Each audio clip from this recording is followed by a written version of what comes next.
સુરતમાં લવ જેહાદની ઘટના બની છે। મુસ્લિમ યુવકે હિન્દુ નામ ધારણ કરીને યુવતી સાથે શારીરિક સંબંધ બાંધ્યો હતો। યુસુફ મંડપવાલાએ કમલસિંહ બનીને યુવતી સાથે શારીરિક સંબંધ બાંધ્યા હતા અને શારીરિક સંબંધો બાંધીને યુવતીનો ગર્ભપાત પણ કરાવ્યો। યુસુફ મંડપવાલા પરિણીત પણ હતો। યુસુફ મંડપવાલાની પત્નીને આ બાબતની જાણ પણ હતી। રાંદેર પોલીસ સ્ટેશનમાં યુવતીએ આ બાબતે ફરિયાદ નોંધાવી છે। રાંદેર પોલીસે પતિ યુસુફ મંડપવાલા અને તેની પત્ની હબીબા વિરુદ્ધ ગુનો નોંધ્યો છે।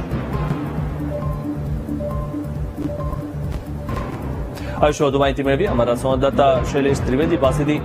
જી શૈલેષ, જે રીતે વારંવાર આ પ્રકારની ઘટનાઓ સામે આવે છે કે નામ બદલી અને પ્રેમ જાળમાં ફસાવે અને ત્યારબાદ આ રીતે દગો આપતા હોય છે, વધુ એક આ જ પ્રકારનો કિસ્સો સામે આવ્યો છે, શું વધુ માહિતી?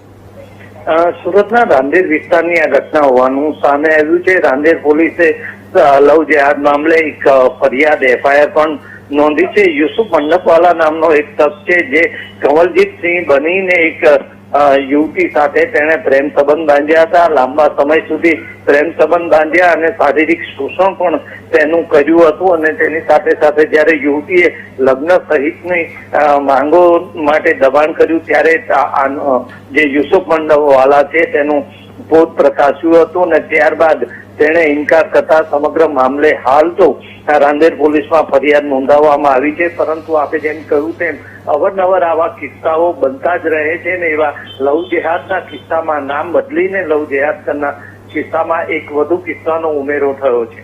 જી આભાર શૈલેષ, માહિતી આપવા બદલ।